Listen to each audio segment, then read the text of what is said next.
Welcome to exam solution YouTube channel. Dear students, এখন আমরা আজকের ভিডিওতে আমরা পড়ব ওয়ান ওয়ার্ড সাবস্টিটিউশনের পার্ট 3। তো অলরেডি আমরা দুটো পার্ট শিখে ফেলেছি এবং আশা করছি আজকের ভিডিও যারা দেখছো তারা আগের পার্ট দুটোকে দেখবে, তারপর আজকেরটাকে দেখবে। ওকে, তো আমাদের যেটা চলছে OWS অর্থাৎ ওয়ান ওয়ার্ড সাবস্টিটিউশন, মানে এক কথায় প্রকাশের টপ 20 ডেইলি। তো দুঃখের বিষয় আমি ডেইলি তোমাদের ভিডিও দিতে পারছি না, এর জন্য তোমরা মনে কিছু করো না, কারণ আমার সময়ের অভাব রয়েছে। কিন্তু তবু আমি যেটা দিচ্ছি এবং যেভাবে তোমাদের পড়াচ্ছি, একবার যদি ভিডিওটি দেখো তাহলে এই যে 20টি শব্দ তোমরা আজকে শিখবে সেটা কিন্তু আজীবনকালে ভুলবে না, এটা আমার গ্যারেন্টি। ওকে, তাই আমি এই যে লার্নিং প্রসেস এটাকে দিয়েছি নাম ইউনিক ওয়ে অফ লার্নিং। ঠিক আছে, একটা ইউনিক ওয়েতে আমরা কিন্তু শিখছি আমাদের জিনিসগুলো। ওকে, তো একটা কথা আমি তোমাদের বলে দিই, আমি তোমাদেরকে গুগল মিট অ্যাপের মাধ্যমে তোমাদের কিন্তু আমি স্পেশাল ইংলিশের ক্লাস শুরু করব। তো যারা যারা আমার এই ইংরেজির স্পেশাল ক্লাস অর্থাৎ কি একদম ইংলিশ গ্রামার আর ভোকাবুলারি আমি দুটোই করাবো, এবং ইউটিউবে যেমন ফ্রি ক্লাসগুলো চলছে এরকম চলতে থাকবে, কোনো অসুবিধা নেই। কিন্তু এই যে স্পেশাল ক্লাসটা এটা করাবো এই জন্যই যে কারণ তোমাদের বহু কমেন্ট আমি দেখি যে কমেন্টে তোমাদের প্রশ্নগুলো থাকে, সেই প্রশ্নগুলোর উত্তর সরাসরি যদি লাইভ ক্লাস করা যায় তবেই দেওয়া সম্ভব। তাই সেই ক্ষেত্রে লাইভ ক্লাসের জন্য আমি তোমাদের গুগল মিট অ্যাপের মাধ্যমে কিন্তু তোমাদের আমি পড়ানো শুরু করব। তো যারা যারা তোমরা পড়তে চাও, খুব সামান্য ফিস দিয়েই তোমাদেরকে পড়তে হবে। যদি পড়তে চাও তাহলে আমাকে অবশ্যই হোয়াটসঅ্যাপ মেসেজ করবে তোমরা যদি ক্লাসগুলো অ্যাটেন্ড করতে চাও, এবং আমি একটা ব্যাচে মাত্র 15 জনকেই নেব। ওকে, অর্থাৎ একটা ব্যাচে 15 জন থাকবে, সপ্তাহে 3টি করে ক্লাস আমি তোমাদের দেব। ঠিক আছে, একদম গ্রামারের বেসিক লেভেল থেকে শুরু করে একদম অ্যাডভান্স লেভেল পর্যন্ত কিন্তু আমি তোমাদের কভার করব সেখানে। ঠিক আছে, তোমাদের লার্নিংয়ের উপরে ডিপেন্ড করবে আমাদের ক্লাসটা কতদিন চলবে। ওকে, যাই হোক, এই এক্সাম সলিউশন চ্যানেলে আমি তোমাদেরকে ইংলিশ অ্যান্ড ম্যাথ করাচ্ছি। ওকে, ইংলিশ অ্যান্ড ম্যাথ। আর যদি কেউ তোমরা আমার থেকে জিএস পড়তে চাও অর্থাৎ কি জেনারেল স্টাডিজ করতে চাও, মেইনলি ফোকাসড অন WBCS, তাহলে অবশ্যই এই ভিডিও ডেসক্রিপশানে দেওয়া আমার আরেকটি চ্যানেল রয়েছে WBCS গাইড বলে, সেটাকে তোমরা কিন্তু ভিজিট করতে পারো। ওকে, আচ্ছা চলো তাহলে শুরু করি আজকের লার্নিং। চলো দেখো কি বলছে, a job that you are paid for even though it involves title work। বলছে যে এমন একটা কাজ যে কাজের জন্য তোমাকে পে করা হয়, ইউ আর পেড মানে তোমাকে পে করা হয়। A job that you are paid for even though it involves little work. ঠিক আছে, আমি তোমাদের বলেছিলাম লিটিল ওয়ার্ক মানে কি, লিটিল ওয়ার্ক মানে লিটিল শব্দটা যেখানে প্রয়োগ করা হয়, লিটিল মানে হচ্ছে নট, মানে তোমাদের কোনো কাজ করতেই হয় না, একদম সামান্যতম কাজের জন্যে তোমাকে যে পেমেন্টটা দেওয়া হয় সেটাকে এক কথায় কি বলে, মনে রেখো সেটাকে এক কথায় বলা হয় সিনেকিওর। কি বলা হয়? সিনেকিওর বলা হয়। অর্থাৎ কি, কর্মভারহীন পদ, অর্থাৎ এমন পদ যে পদে থেকে কোনো কাজই করতে হয় না কিন্তু তার একটা ভালো পারিশ্রমিক পাওয়া যায়। যেমন এই সিনেকিওরটা আমি বলতে পারি আমাদের ইন্ডিয়ান যে প্রেসিডেন্ট রয়েছেন, ভারতবর্ষের প্রেসিডেন্টের যে পোস্ট এবং প্রেসিডেন্ট যে মাইনে পান, সবার থেকে বেশি মাইনে পান প্রেসিডেন্ট, কিন্তু প্রেসিডেন্টের কাজটা কিছু নেই। তাই দেখো, কর্মভারহীন পদ অর্থাৎ যে কাজ করতে গেলে মানে যে কর্ম করলে কোনো কাজই করা লাগে না কিন্তু তার জন্য মোটা মাইনে পাওয়া যায়। ওকে, এই সিনেকিওর শব্দটি সৃষ্টি হয়েছে ল্যাটিন অরিজিন থেকে। ল্যাটিন অরিজিন, এটা দুটো শব্দের সংমিশ্রণ, একটা হলো সাইন আর একটা হলো কিউরা। ওকে, সাইন মানে কি জানো? সাইন মানে হচ্ছে উইদাউট, সাইন মানে উইদাউট, আর কিউরা মানে হচ্ছে কেয়ার, CARE কেয়ার। ওকে, তাহলে সাইন কিউরা মানে উইদাউট কেয়ার, অর্থাৎ এমন কোনো কাজ যে কাজের জন্য তোমার কোনো কেয়ার করতে হয় না। অর্থাৎ কি, মানে কোনো ধরনের কোনো কেয়ার মানে কেয়ারলেস ওয়ার্ক অ্যাকচুয়ালি বলতে পারো, যে কোনো কাজের জন্য তোমাকে কোনো কিছু কেয়ার করতে হবে না, অর্থাৎ কর্মভারহীন পদ, তোমার মধ্যে কোনো কর্মভার থাকবে না, তুমি জাস্ট একটা চেয়ারে বসে আছো, তার জন্য তোমাকে কিছু পারিশ্রমিক দেওয়া হচ্ছে। ওকে, তো এই ধরনের কাজগুলোকে আমরা বলে থাকি সিনেকিওর। আশা করি বুঝতে পেরেছো, ভেরি গুড। নাও কি বলছে, a person who likes to take part in a sport or other activities for enjoyment not as a job.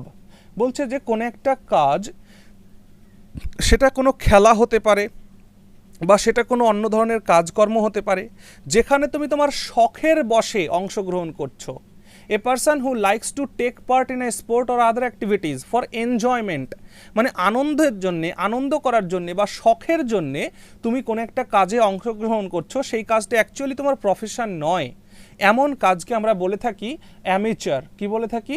Amateur. অর্থাৎ সেই সমস্ত অ্যামেচার ব্যক্তি কাকে বলা হয়? অপেশাদারী বা শখের কর্মী। হ্যাঁ, যারা শখের কর্মী বা অপেশাদারী ব্যক্তি তাদেরকে বলা হয় অ্যামেচার। এই অ্যামেচারেরও কিন্তু ল্যাটিন অরিজিন। ল্যাটিন অরিজিনটা একটুখানি ভালো করে বোঝো। অ্যামায়ার বলে একটা কথা আছে ল্যাটিনে, অ্যামায়ার। এই অ্যামায়ার মানে হচ্ছে টু লাভ। অ্যামায়ার মানে হচ্ছে টু লাভ। তার মানে বুঝতে পারছো, ভালোবাসার থেকে তুমি যে কাজটা করো সেটাকেই বলা হচ্ছে অপেশাদারী কাজ, বা তাদেরকেই বলা হচ্ছে অ্যামেচার। ঠিক? তাহলে অ্যামেচার, আর এই অ্যামেচার থেকে অ্যামেয়ার মানে কি? অ্যামায়ার মানে হচ্ছে টু লাভ, আর এখান থেকে একটা নাউন পদের সৃষ্টি হয়েছে, সেটা হচ্ছে অ্যামেটর। কি সৃষ্টি হয়েছে? অ্যামেটর। অ্যামেটর মানে কি দাঁড়ালো তাহলে? লাভার হয়ে গেল। তাহলে অ্যামেটর থেকে এই অ্যামেচার শব্দটার সৃষ্টি হয়েছে। কি বললাম, বোঝা গেল? অর্থাৎ কি, তুমি শখ করে, তুমি ভালোবেসে যে কাজটা করছো, যেটা তোমার প্রফেশন নয়, সেই রকম ব্যক্তিকে আমরা বলে থাকি অ্যামেচার বা অপেশাদারী বা শখের কর্মী। ক্লিয়ার হচ্ছে ব্যাপারগুলো? বেশ, না বুঝলে অবশ্যই কমেন্ট সেকশনে আমাকে জানাবে, আমি আরও ডিটেলসে তোমাদের বোঝানোর চেষ্টা করব। ঠিক আছে? আচ্ছা, তারপর কি? A medical condition in which somebody partly or completely loses his memory. বলছে এমন একটা মেডিকেল কন্ডিশন, মানে এমন একটা মেডিকেল কন্ডিশন যেখানে কোনো একটা ব্যক্তি পার্টলি অথবা কমপ্লিটলি তার মেমোরিকে যদি লুজ করে ফেলে, অর্থাৎ মেমোরি লস হয়, অর্থাৎ স্মৃতিশক্তি যদি নষ্ট হয়ে যায় বা স্মৃতিশক্তি যদি বিলোপ হয়ে যায় কোনো ব্যক্তির, সেই মেডিকেল কন্ডিশনকে বলা হয় অ্যামনেজিয়া। কি বলা হয় সেই মেডিকেল কন্ডিশনকে? অ্যামনেজিয়া বলা হয়। তাহলে অ্যামনেজিয়া মানে কি? স্মৃতি বিলোপ। অর্থাৎ কি, a medical condition in which somebody, যার মধ্যে থেকে কারো পার্টলি অথবা কমপ্লিটলি লস অফ মেমোরি হয়, লুজেস হিজ মেমোরি। তাহলে যখন কোনো ব্যক্তি তার স্মৃতিশক্তি হারিয়ে ফেলে, তখন তার যে রোগটা হয় সেই রোগটাকে বলা হয় অ্যামনেজিয়া। ঠিক আছে? অ্যামনেজিয়াটা আমি তোমাদের বলে দিই, আমি তোমাদের আগে একদিন বলেছিলাম MNE। এই MNE, এই নি মানে হচ্ছে কি? মাইন্ড, মানে হলো মন। আর এ যখন কোনো শব্দের শুরুতে বসে তার মানে হচ্ছে এ মানে হলো নট অথবা উইদাউট। তাহলে দেখো, তোমার মধ্যে যদি মনটা না থাকে, তোমার মধ্যে যদি মাইন্ডটা না থাকে, মাইন্ড মানে কি? মন, যেখানে সমস্ত মেমোরি স্টোর থাকে। ঠিক? তাহলে সেইটাই যদি তোমার মধ্যে না থাকে, তখন তোমার মধ্যে যে রোগটা হবে সেটার নাম অ্যামনেজিয়া। ক্লিয়ার হলো? তাহলে মেমোরি লস, কমপ্লিট অথবা পার্টলি মেমোরি লসকে আমরা বলি স্মৃতি বিলোপ বা অ্যামনেজিয়া। ক্লিয়ার হলো? Very good. Next, an official statement that allows people who have been put in a prison for crimes against the state to go free। বলছে যে একটা অফিসিয়াল স্টেটমেন্ট যার দ্বারায় লোকেদেরকে ক্ষমা করে দেওয়া হয় বা মুক্ত করে দেওয়া হয়, তাকে যখন কোনো জেলে বন্দি করা রয়েছে, মনে করো একজন ব্যক্তি, সে কোনো একটা ক্রাইম করেছে, সে কোনো একটা অন্যায় করেছে, কিন্তু সেই অন্যায় করার পরে তাকে মাফ করে দেওয়া হলো, তাকে ক্ষমা করে দেওয়া হলো, সেই ক্ষমা করাটাকে বলা হয় অ্যামনেস্টি। তাহলে অ্যামনেস্টি মানে হচ্ছে রাজ ক্ষমা, মনে রেখো অ্যামনেস্টি। তাহলে আমাদের একটা সংস্থা আছে অ্যামনেস্টি ইন্টারন্যাশনাল। সেই অ্যামনেস্টি ইন্টারন্যাশনালের কাজ কি?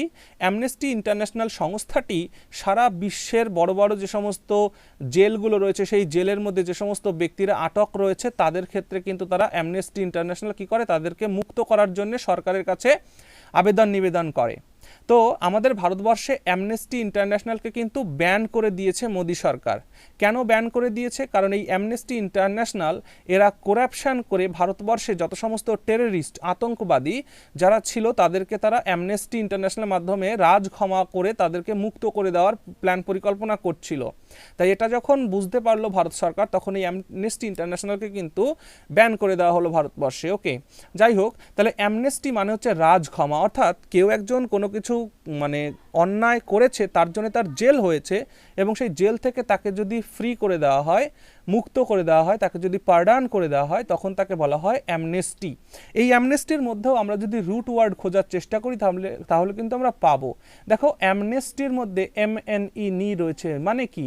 এ মানে উইদাউট বা নট। তাহলে নট মাইন্ড মানে তুমি এমন কিছু করেছো তাতে আমি মাইন্ড করলাম না, মানে কোনো কিছু মনে করলাম না।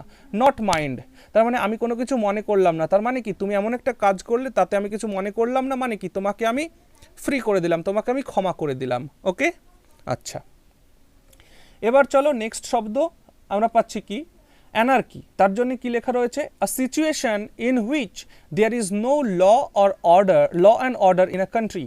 বলছে এমন একটা অবস্থা যেখানে দাঁড়িয়ে একটা দেশের মধ্যে ল অ্যান্ড অর্ডার বলে কিছুই থাকে না। তাহলে ল অ্যান্ড অর্ডার বলে যেখানে কিছু থাকে না, তখন সেই রাজ্যটাকে আমরা কি বলি, নৈরাজ্য বলি। অর্থাৎ কি, যেখানে আইন নেই, যেখানে নিয়ম নেই, যেখানে আইন কানুন নেই, যেখানে শাসন নেই, সেটাকে আমরা বলছি অ্যানার্কি। অ্যানার্কি মানে নৈরাজ্য। এবার আমরা অ্যানার্কিটাকে একটু রুট ওয়ার্ডের দ্বারা বোঝার চেষ্টা করি। মনে রেখো, এ মানে কি, এ অথবা এন, ঠিক আছে। এ অথবা এন মানে হচ্ছে উইদাউট অর নট, উইদাউট অথবা নট, ঠিক আছে। আর একটা কথা মাথায় রেখো, অ্যানার্কিটা যেটা গ্রিক অরিজিনের মধ্যে মনে রেখো আর্কস, আর্কস মানে হচ্ছে রুলার অথবা চিফ। তাহলে গ্রিক ওয়ার্ড আর্কস, এই আর্কস মানে হচ্ছে রুলার অথবা চিফ। তাহলে অ্যান আর্কস থেকে এই অ্যানার্কি শব্দটা এসছে। তাহলে অ্যান মানে নট, আর্কস মানে রুলার। যেখানে রুলার নেই, যেখানে শাসক নেই, তাহলে শাসক ভিন্ন একটা দেশের কি অবস্থা হতে পারে, সেখানে ল অ্যান্ড অর্ডার কিছুই থাকবে না। তাই সেখান থেকে এসছে অ্যানার্কি শব্দটি। আশা করছি বুঝতে পেরেছো। তাহলে অ্যানার্কি মানে এমন একটা situation in which there is no law and order in a country. Clear, নৈরাজ্য, ঠিক, ভেরি গুড। চলো next, the study of human race, especially of its origin, development, customs and beliefs। বলছে যে মানুষ সম্পর্কে, মনুষ্য জাতি সম্পর্কে পড়াশুনো করা বা মনুষ্য জাতি সংক্রান্ত বিদ্যাকে কি বলা হয়, নৃবিদ্যা বা অ্যানথ্রোপোলজি। কি বলা হয়, অ্যানথ্রোপোলজি। এখানে আমরা প্রিভিয়াস ভিডিওতে আমি আলোচনা করেছিলাম অ্যানথ্রপ মানে আমি কি বলেছিলাম, অ্যানথ্রপ মানে বলেছিলাম হিউম্যান বিং। তাহলে যেখানেই অ্যানথ্রপ দেখবে, অ্যানথ্রপ মানেই হিউম্যান বিং হবে। তাহলে অ্যানথ্রপদের নিয়ে যে, আর লজি শব্দের অর্থ কি, লজি শব্দের অর্থ হলো টু স্টাডি।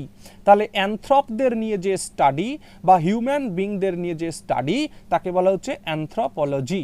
ক্লিয়ার হয়েছে, very good. Next, the study of cultures of the past and of periods of history by examining the remains of buildings and objects found in the ground। বলছে যে the study of cultures of the past, অতীতের সভ্যতা সম্পর্কে পড়াশুনো করা বা অতীতের সময় সম্পর্কে গবেষণা করা, examining the remains of buildings and objects found in the ground। মাটি খুঁড়ে যে সমস্ত বিল্ডিংস বা বিভিন্ন যে জিনিসপত্র পাওয়া যায়, সেইগুলো পরীক্ষা নিরীক্ষা করে অতীত ইতিহাস বা অতীত সংস্কৃতিকে পড়াশুনো করা বা সেই বিষয়ে গবেষণাকে বলা হচ্ছে কি, প্রত্নবিদ্যা বা আর্কিওলজি। বোঝা গেল? তাহলে প্রত্নবিদ্যা বা আর্কিওলজি। এই আর্কিওলজি শব্দটার কিন্তু গ্রিক অরিজিন, ঠিক আছে। এর অরিজিন কোথায়? এর গ্রিক অরিজিন। এখান থেকে শুনে রাখো, আর্কয়াস,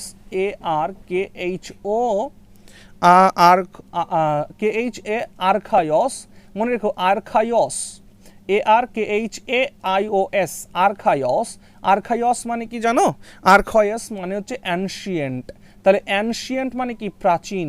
তাহলে প্রাচীন সম্পর্কে পড়াশোনা, লজি মানে স্টাডি। তাহলে আর্কায়সোলজি মানে আর্কিওলজি, অর্থাৎ প্রাচীন জিনিসপত্র নিয়ে বিদ্যা বা তাদেরকে নিয়ে স্টাডি করা, তাদেরকে নিয়ে পড়াশোনা করাকে বলা হচ্ছে আর্কিওলজি। ক্লিয়ার হলো? Very good. Next, a collection of historical documents or records of a government or institutions। বলছে কোন একটা সরকার বা কোন একটা সংস্থার যে হিস্টোরিক্যাল ডকুমেন্টস বা রেকর্ডস রয়েছে, সেইগুলোকে কি বলা হচ্ছে? সেইগুলোকে বলা হচ্ছে আর্কাইভস। ঠিক আছে, তোমরা আর্কাইভস কথাটি শুনে থাকবে বিভিন্ন নিউজ চ্যানেলে। দেখবে বিভিন্ন নিউজ চ্যানেল, যেমন কিছুদিন আগে আমাদের প্রাক্তন প্রেসিডেন্ট প্রণব মুখার্জি যখন ডিসিজড হলেন, যখন প্রণব মুখার্জি যখন মারা গেলেন, তখন কি হলো, দেখবে বিভিন্ন নিউজ চ্যানেল তাদের আর্কাইভ থেকে প্রণব মুখার্জির বিভিন্ন বাইটগুলোকে বের করে করে দেখাচ্ছিল, টেলিভিশনে দেখাচ্ছিল কি না? দেখাচ্ছিল। তাহলে ওই যে পুরনো ডকুমেন্টস যখন বের করে করে দেখানো হয়, সেইটাকেই বলা হয় আর্কাইভ, এবং সেই পুরনো ডকুমেন্টসগুলো যেখানে নথিবদ্ধ করা থাকে সেটাকে বলা হয় আর্কাইভস। তাহলে এই আর্কাইভসটাতেও কিন্তু আমরা বলতে পারি যে এটারও গ্রিক অরিজিন এই আর্কায়স আর্খয়স থেকেই এসছে। তাহলে আর্খয়স মানে মনে রেখো, আর্খয়স একটা গ্রিক অরিজিনের মানে হচ্ছে অ্যানশিয়েন্ট, প্রাচীন সময়ের নথিপত্রকেই বলা হচ্ছে আর্কাইভস। ক্লিয়ার হয়েছে আশা করছি? Very good. নেক্সট, আর আমি চাইছি তোমরা এগুলোকে কমপ্লিটলি নোট করো। আমি যেভাবে যেভাবে এখানে নোট করেছি সেভাবে নোট করবে, এবং আমি যে এলাবোরেশনগুলো, যে এক্সপ্লানেশনগুলো তোমাদেরকে দিচ্ছি, তোমরা এই নোটের সঙ্গে সঙ্গে সেই এক্সপ্লানেশনগুলো লিখে রাখো। আশা করছি তোমাদের বুঝতে সুবিধা হবে। ওকে, আচ্ছা, বলছে তার পরের শব্দ that can be believed or trusted. বলছে যাকে বিশ্বাস করা যায়, যাকে বিশ্বাস করা যায় তাকে আমরা এক কথায় কি বলছি? ক্রেডিবল বা বিশ্বাসযোগ্য। তাহলে যাকে বিশ্বাস করা যায়, অর্থাৎ that can be believed or trusted, যার উপরে ভরসা করা যায়, যাকে বিশ্বাস করা যায়, তাকে এক কথায় কি বলা হচ্ছে? ক্রেডিবল বলা হচ্ছে, ক্রেডিবল। তাহলে ক্রেডিবল মানে কি? বিশ্বাসযোগ্য। এই ক্রেডিবলটা কোথা থেকে এসছে এটা কিন্তু তোমাদের জানা দরকার। ক্রেডিবলের হচ্ছে, এটা হলো ল্যাটিন অরিজিন। ক্রেডিবলের এটা কিন্তু ল্যাটিন অরিজিন, অর্থাৎ ল্যাটিন শব্দ থেকে এর সৃষ্টি হয়েছে। এই ক্রেডিবল শব্দটা সৃষ্টি হয়েছে ক্রেড থেকে। কি থেকে? ক্রেড। ক্রেড মানে কি? ক্রেড মানে হচ্ছে টু বিলিভ, টু বিলিভ, বিশ্বাস করা। তাহলে ক্রেড মানে সিআরইডিও, ক্রেড। ক্রেড মিনস টু বিলিভ। তাহলে সেই ক্রেড থেকে এসছে ক্রেডিবল, অর্থাৎ যাকে মানে বিশ্বাস করা যায় সেটাই হলো ক্রেডেবল বা ক্রেডিবল। ঠিক আছে, ক্লিয়ার হলো? Very good. Next, looking, behaving or sounding like women. যাকে দেখতে মেয়েদের মতো, যার আচরণ মেয়েদের মতো এবং যার কথাবার্তা মেয়েদের মতো, তাকে আমরা এক কথায় বলে থাকি এফেমিনেট। কি বলে থাকি? এফেমিনেট মানে মেয়েলি, মানে মেয়েলি যারা, তাদেরকে আমরা এফেমিনেট বলে থাকি। এই এফেমিনেট মনে রেখো, যেখানেই তোমরা, এটার একটা অরিজিন রয়েছে, এর কিন্তু ল্যাটিন অরিজিন রয়েছে। মনে রেখো ল্যাটিন অরিজিনে ফেমিনা, মনে রেখো ল্যাটিন অরিজিনে ফেমিনা, ফেমিনা, ফেমিনা, FEMINA। ফেমিনা মানে কি? ফেমিনা মানে কিন্তু ওয়াম্যান, ঠিক আছে, বা ফিমেল। ফেমিনা মানে ওয়াম্যান বা ফিমেল। তাহলে এফেমিনেট মানে কি? আমি ফেমিনেটকে ভার্ব ফর্ম করে দিচ্ছি, অর্থাৎ যার মধ্যে ফেমিনার গুণাবলী রয়েছে তাকে আমরা বলছি এফেমিনেট বা মেয়েলি। আশা করছি বোঝা গেল। তাহলে যার আচরণ এমন একটা পুরুষ, যাকে দেখতে মেয়েদের মতো, বা যার আচরণ মেয়েদের মতো, বা যার কণ্ঠস্বর মেয়েদের মতো, তাকে আমরা এক কথায় বলে থাকি এফেমিনেট, মেয়েলি। ওকে, আচ্ছা, এরপর চলে এসো, a person who supports that women should have the same rights and opportunities as men। যে ব্যক্তি এটা বিশ্বাস করে বা এটাকে সমর্থন করে যে পুরুষের যত যত সুযোগ সুবিধা আছে বা অধিকার আছে তা নারীর সমান সমান হওয়া উচিত, অর্থাৎ পুরুষের মতন নারীরও সমানাধিকার, সমান সুযোগের দাবি যারা করে তাদেরকে আমরা বলে থাকি ফেমিনিস্ট। তাদেরকে আমরা কি বলে থাকি? ফেমিনিস্ট বা নারীবাদী। হয়েছে? তাহলে ফেমিনিস্ট, ফেমিনিস্ট কথাটির সঙ্গে আমরা বহুল পরিচিত। তাহলে ফেমিনিস্টকে দেখে নাও, এর যে অরিজিন সেটা কিন্তু ল্যাটিন অরিজিন থেকেই এসছে, অর্থাৎ কি এই যে ফেমিনা, এই ফেমিনা থেকেই এসছে ফেমিনিস্ট কথাটি। আর একটা কথা মাথায় রেখো, কোনো শব্দের শেষে যদি IST যুক্ত থাকে, সেই IST যুক্ত থাকলে মনে করবে এটা মানে বোঝানোর চেষ্টা করা হচ্ছে যে ফলোয়ার, ঠিক আছে, বা অনুসরণকারী। তাহলে ফেমিনাকে যে ইস্ট করছে, ফেমিনাকে যে ফলো করছে, তাকে আমরা কি বলছি? ফেমিনিস্ট বলছি, অর্থাৎ নারীবাদী বলছি। আশা করছি ক্লিয়ার হয়েছে। Very good. Next, the murder of a whole race or a group of people. বলছে যখন আমরা কোনো একটা সমগ্র জাতিকে যখন হত্যা করি, আবার বলি, কোন একটা হোল রেস, সম্পূর্ণ জাতি, রেস মানে কি? রেস মানে হলো জাতি। কোন একটা জাতিকে বা গ্রুপ অফ পিপলকে যখন আমরা হত্যা করি তখন সেটাকে বলা হয় জেনোসাইড। ঠিক আছে, কি বলা হয়? জেনোসাইড মানে কি? গণহত্যা। এই জেনোসাইডেরও ইতিহাসটা তোমরা একটু জেনে নাও। জেনোসাইড কথাটি দেখো, এখানে একটা জিনিস মনে রেখো, CIDE সাইড, এটা কিন্তু ইংলিশ অরিজিন। আবার বলি, এটা কিন্তু ইংলিশ অরিজিন, ঠিক আছে। এই সাইডটা হলো ইংলিশ অরিজিন। সাইড মানে হচ্ছে টু কিল, মানে হত্যা করা, ঠিক। তাহলে সাইড মানে কি? টু কিল, হত্যা করা। আর মনে রেখো জেনস, GENOS, জেনস। জেনস মানে কি? জেনস মানে হলো রেস।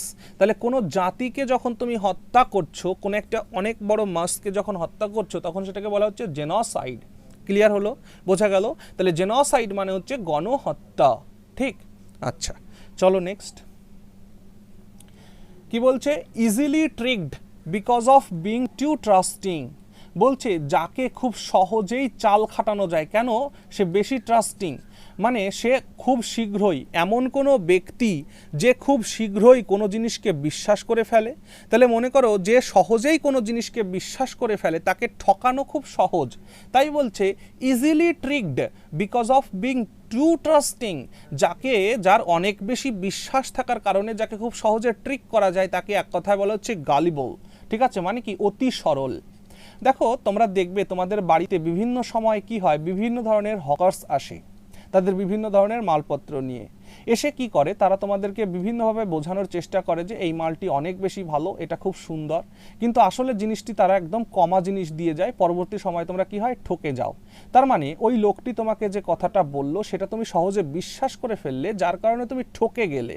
তাই জন্য বলা হচ্ছে যে easily tricked because of being too trusting, যে খুব সহজেই বিশ্বাস করে ফেলে, এবং যে খুব সহজেই বিশ্বাস করে ফেলে তখন তাকে ঠকানোটা খুব সহজ হয়ে যায়, এবং তাকে এক কথায় বলা হয় গালিবল।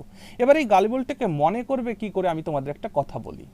একটা রয়েছে সিগাল বলে একটা প্রাণী রয়েছে, তোমরা কি জানো সিগাল?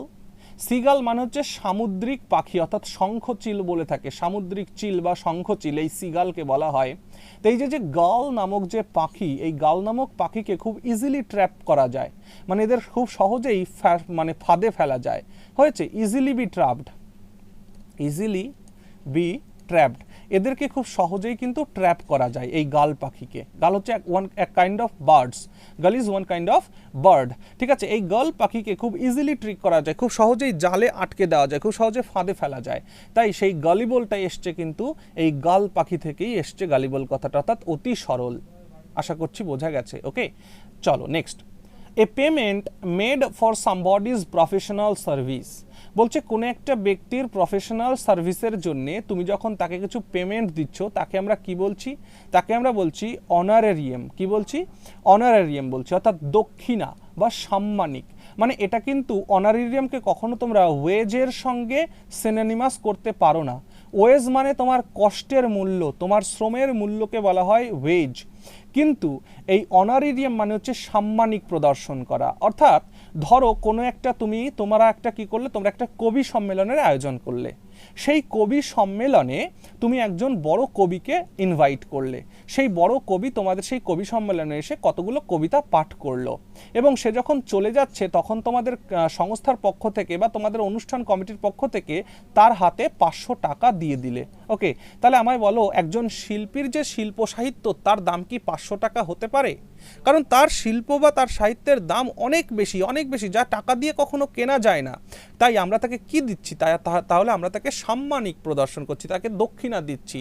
আবার যদি দক্ষিণা এখানে লিখে রেখেছি আমি এই জন্যই যে, কারণ আমাদের বাড়িতে যখন কোনো ব্রাহ্মণ ঠাকুর এসে পুজো টুজো করেন, তাহলে সেই পুজো করার সময় সেই পুজোর দাম কি আমরা দিতে পারি না, আমরা তাকে অনারেরিয়াম দিই, সম্মান দিই বা দক্ষিণা দিই। বোঝা গেল কথাটা? তাহলে অনারেরিয়াম মানে হচ্ছে এমন একটা পেমেন্ট যার প্রফেশনাল সার্ভিসের জন্য তাকে দেওয়া হয়। ক্লিয়ার হলো?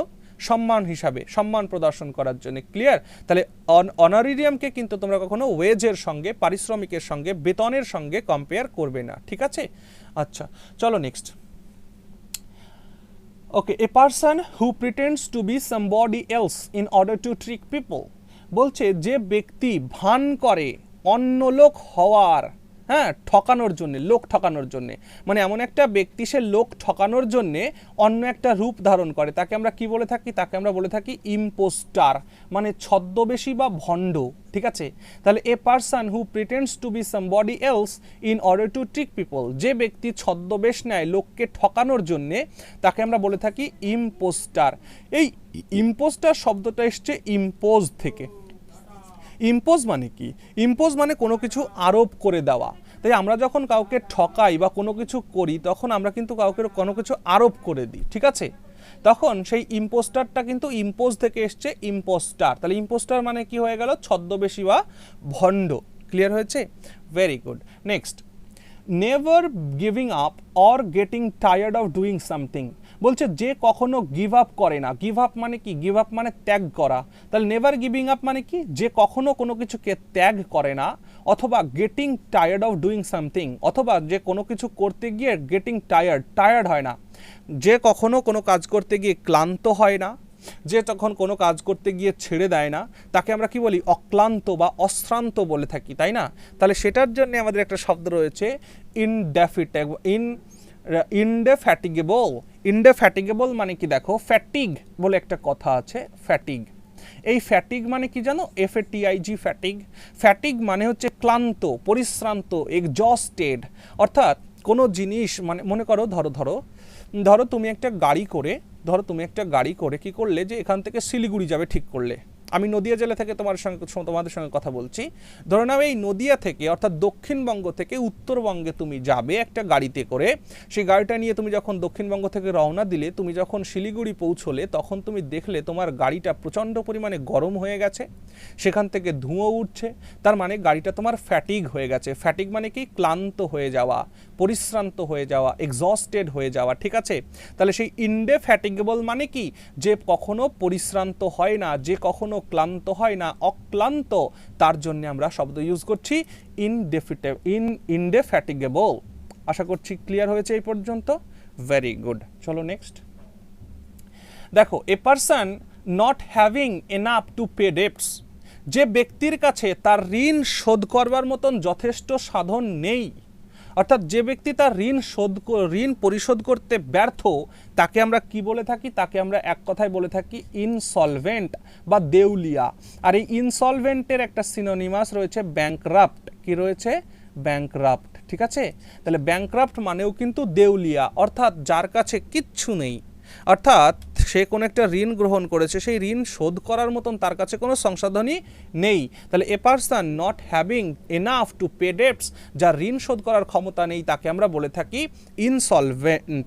এই ইনসলভেন্টের আমরা যদি রুট দেখতে চাই, তাহলে আমরা দেখব এটা ল্যাটিন অরিজিন, শব্দটির ল্যাটিন অরিজিন, অর্থাৎ ল্যাটিন শব্দ থেকেই কিন্তু এটার অরিজিনেশন হয়েছে। এবার আমরা দেখি যে ইন মানে হচ্ছে নট, হয়েছে। আচ্ছা, আর একটা ল্যাটিন শব্দ রয়েছে সলভেন্টাম। কি রয়েছে? সলভেন্টাম মানে কি জানো? To pay. সলভেন্টাম মানে কি? To pay. তাহলে দেখো, ইন মানে নট, সলভেন্টাম মানে টু পে। তাহলে নট টু পে, যে পে করতে পারে না, যে পরিশোধ করতে পারে না, তাকে আমরা বলে থাকি ইনসলভেন্ট বা ব্যাংকরাপ্ট, দেউলিয়া, ঠিক আছে? তাহলে ইনসলভেন্টের পরিবর্তে ব্যাংকরাপ্টও কিন্তু থাকতে পারে। ক্লিয়ার হয়েছে? Very good. Next, a plan of journey including the route and places that you visit. বলছে যে এমন একটা যাত্রাপথ, যে যাত্রার সঙ্গে, এমন একটা যাত্রা, তার সঙ্গে তুমি যাত্রার পথগুলোকে এবং তুমি যে যে জায়গায় জার্নিটা করেছো সেইটার বৃত্তান্ত তুমি যখন কোনোটা দিচ্ছ, সেটাকে আমরা এক কথায় বলছি ভ্রমণ বৃত্তান্ত বা আইটিনেরারি। আইটিনেরারি মানে কি? ভ্রমণ বৃত্তান্ত, ঠিক আছে? এই আইটিনেরারিরও একটা কাহিনী রয়েছে, শুনে নাও। আইটিনেরারি একটা ল্যাটিন অরিজিন, এটাও শব্দটাও কিন্তু ল্যাটিন থেকে এসছে। আমরা দেখব যে ইংরেজির 80% ওয়ার্ড ল্যাটিন অ্যান্ড গ্রিক থেকে ইনহেরিটেড, ল্যাটিন আর গ্রিক, ঠিক আছে? ইংরেজি ভাষার 80% শব্দ ল্যাটিন আর গ্রিক থেকে কিন্তু অরিজিনেটেড হয়েছে। তো তেমনি এই আইটিনেরারি শব্দটা ল্যাটিন অরিজিন এর কথা মনে রেখো। দেখো, আইটিনিয়ার বলে একটা কথা আছে,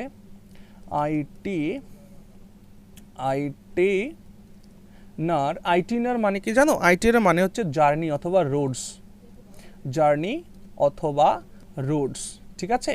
তাহলে এই যে আইটিনার কথাটা মানে হচ্ছে জার্নি অথবা রোডস, তাহলে সেই আইটিনার থেকে এসছে আইটিনারি মানে কি দাঁড়ালো? তাহলে আইটিনারি মানে দাঁড়ালো যে এমন একটা প্ল্যান অফ জার্নি যার মধ্যে রুট এবং যে প্লেসগুলো তুমি ভিজিট করেছো সেটাও থাকবে, অর্থাৎ কি এক কথায় ভ্রমণ বৃত্তান্ত, ঠিক আছে?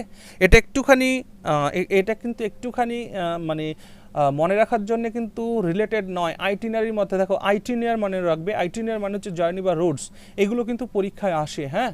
ওকে, চলো next. A system of government by a king or a queen.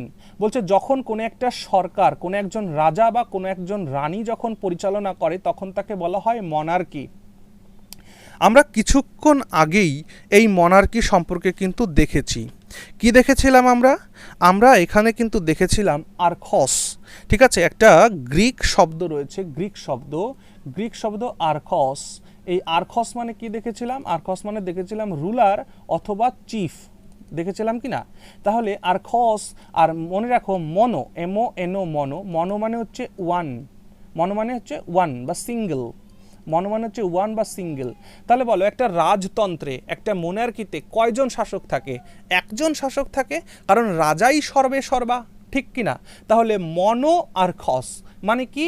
মনো আর্খস মানে হচ্ছে একজন শাসক, একজন চিফ যেখানে থাকে সেখানে বলা হয় তাকে মোনার্কি। কারণ তোমরা জানো রাজতন্ত্রে রাজাই শেষ কথা, রাজাই যা বলবে সেটাই শেষ, সেটা সবাইকে মেনে চলতে হবে, রাজার কথাই শেষ।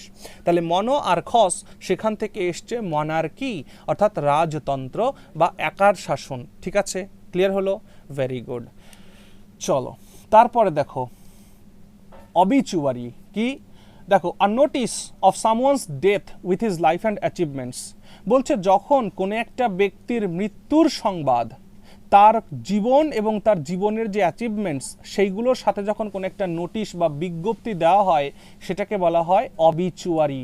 অবিচুয়ারি মানে কি? শোক সংবাদ বা মৃত্যু সংবাদ। ঠিক আছে, মনে রেখো যখন কোনো ব্যক্তি মারা যায় তখন তার জীবন বা তার অ্যাচিভমেন্ট সম্পর্কে যখন কোনো একটা বিজ্ঞপ্তি দিয়ে জারি করা হয় যে অমুক ব্যক্তি মারা গেছেন, তিনি জীবনে এই এই করেছেন, এই তার অ্যাচিভমেন্টস, সেই যে নোটিশ, সেই নোটিশটাকে বলা হয় অবিচুয়ারি। অবিচুয়ারি মানে শোক সংবাদ। তোমরা যদি বিভিন্ন ইংলিশ ম্যাগাজিন দেখে থাকো কম্পিটিটিভ এক্সামের জন্য, তোমরা যদি, আমি তোমাদের যদি বলি প্রতিযোগিতা দর্পণ, তোমরা যদি কেউ প্রতিযোগিতা দর্পণ পড়ে থাকো তাহলে দেখবে প্রতিযোগিতা দর্পণের মধ্যে একটা সেকশন থাকে যেখানে লেখা থাকে অবিচুয়ারিজ। অবিচুয়ারিজ মানে কি? যারা যারা মারা গেছে তাদের লিস্ট সেখানে দেওয়া হয়। ঠিক আছে, বোঝা গেছে কি বললাম?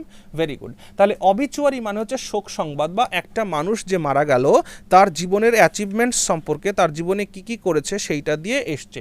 এবার আমরা যদি এর রুটের দিকে তাকাই, এর অরিজিনের দিকে তাকাই, আমরা দেখব এই অবিচুয়ারি শব্দটাও কিন্তু ল্যাটিন অরিজিন এর। তাহলে ল্যাটিন শব্দ থেকে সৃষ্টি হয়েছে। ল্যাটিন কোন শব্দটির থেকে সৃষ্টি হয়েছে? মনে রেখো অবিটাস। অবিটাস, OBITUS, অবিটাস। অবিটাস মানে হচ্ছে কি? অবিটাস মানে হচ্ছে ডেথ। ল্যাটিন শব্দ অবিটাস, ল্যাটিন শব্দ অবিটাস মানে হচ্ছে ডেথ। তাহলে সেই ডেথ থেকেই কিন্তু অবিচুয়ারি, অবিটাস থেকে অবিচুয়ারি শব্দটা এসছে, মাথায় রেখো। ওকে, তাহলে আমি আশা করছি তোমরা এই টোটালটাকে নোট করেছো এবং নোট করার সাথে সাথে আমি যে এক্সপ্লেনেশনগুলো দিয়েছি সেগুলোকেও নোট আপ করে নিয়েছো। আই থিঙ্ক সেটাই করেছো তোমরা। ওকে, তো ঠিক আছে, চলো আজকে আমরা আমাদের এখানে 20টা কিন্তু কমপ্লিট করে ফেললাম, এবং এই 3টে লেকচার শেষ হওয়ার সাথে সাথে আমরা কিন্তু 60 মানে 60খানা, 3 কুড়ি 60খানা কিন্তু ওয়ান ওয়ার্ড সাবস্টিটিউশন শিখে ফেললাম। এবং আমি তোমাদের যেগুলো করাচ্ছি মনে রেখো এগুলো কিন্তু এক্সামে ফ্রিকোয়েন্টলি জিজ্ঞেস করা হয়, বারবার এগুলো কিন্তু জিজ্ঞেস করা হয়। তো ভালো করে পড়তে থাকো। ভিডিওটি কেমন লাগলো অবশ্যই কমেন্ট সেকশনে জানিও, আর ভিডিও ভালো লাগলে লাইক করতে ভুলো না। ওকে, চলো, থ্যাংক ইউ।